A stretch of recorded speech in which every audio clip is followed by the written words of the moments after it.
Dear friends, welcome to my channel. இன்றைக்கி நம்ம என்ன பார்க்க போகிறோம்னா டேஸ்டான பிரெட் ஆம்லெட் செய்ய போகிறோம். வாங்க தேவையான பொருட்கள் என்னன்னு பார்க்கலாம்.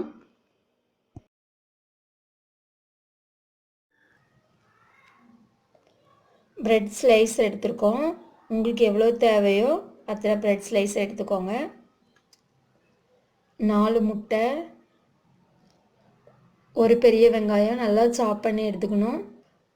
ஒரு தக்காளியை விதையெல்லாம் நீக்கிட்டு நல்லா பொடியாக கட் பண்ணி எடுத்துக்கோங்க. நம்ம எடுத்து வச்சுக்கிற எக்கை ஒரு பவுலில் எல்லாத்தையும் உடைச்சி ஊற்றிக்கலாம்.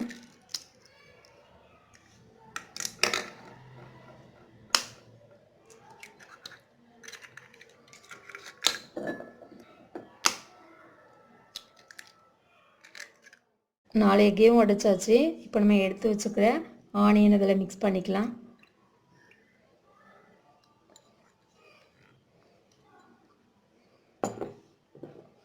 டொமேட்டோ, உங்களுக்கு இதில் தேவைன்னா நீங்கள் குடமிளகாய் ஆட் பண்ணிக்கலாம்.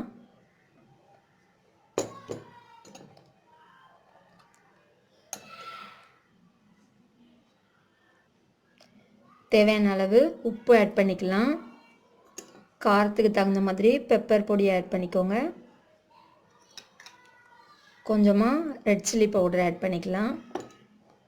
இனி நம்ம நல்லா மிக்ஸ் பண்ணி விட்டுக்கலாம்.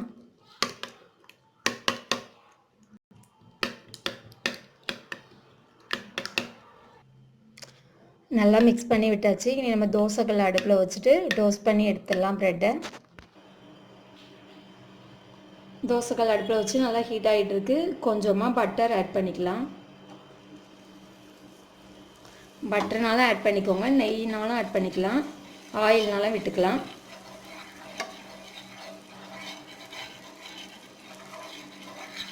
இப்போ நம்ம மிக்ஸ் பண்ணி வச்சுருக்கிற எக்கை இதில் ஊற்றிடலாம்.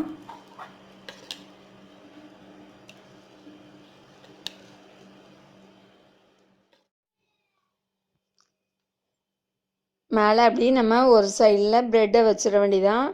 ப்ரெட்டை வச்சுட்டு லைட்டாக ப்ரெஸ் பண்ணிவிட்டு அப்படியே திருப்பி இந்த சைடு வச்சிடணும் ப்ரெட்டை. ரொம்ப வேகிறதுக்கு முன்னாடியே சைடில் நம்ம லைட்டாக மடித்து விடணும். ஃபுல்லாக வெந்துட்டுனா மடிக்கும் போது நம்மளுக்கு உடஞ்சி போயிடும். லைட்டாக மடித்து விட்டுட்டோன்னா அப்படி மேலே ஒட்டிக்கிடும்.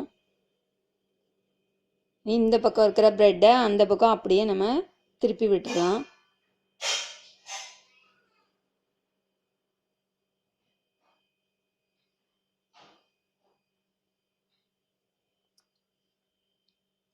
அவ்வளோதான், ரெடி ஆயிடுச்சு பாருங்கள். இதே போல் நம்ம இன்னும் போட்டு எடுத்துடலாம்.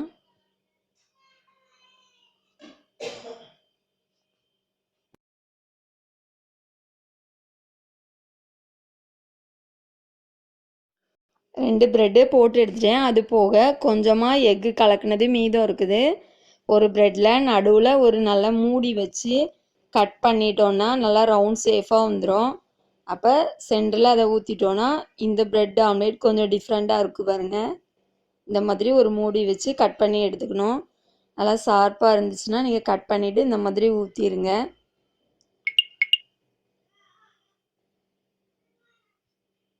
இனி அப்படியே திருப்பி போட்டு இதையும் எடுத்துட்டு நம்ம ஏற்கனவே எடுத்து வச்சுக்கிற ப்ரெட்டையும் சென்டரில் அப்படியே கட் பண்ணி எடுத்துக்கலாம்.